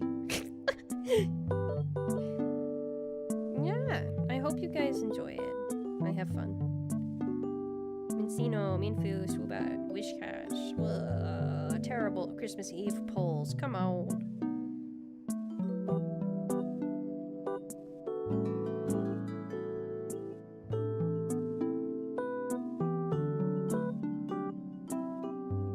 Swubat, Melton. Wow, all these polls sucked. Chip, if you up my Patreon just for this month, will you go out for what? If I up my Patreon? No, you can't buy me with money. I appreciate the support, but don't support me if you're trying to buy me. Smile. But thank you guys. You guys have a good Christmas, okay? Have a good day. I'm going to go out and look at Christmas lights later once the sun goes down. I'm gonna make myself some hot chocolate while I do. I'm gonna walk the city, look around, look at Christmas lights. Very calm, relaxing, quiet, melancholy almost. Kind of got that mood. It's gonna be great. I'm not buying you, I'm buying you dinner. Okay, well, one day maybe. Winky emoji. Have fun! Bye-bye!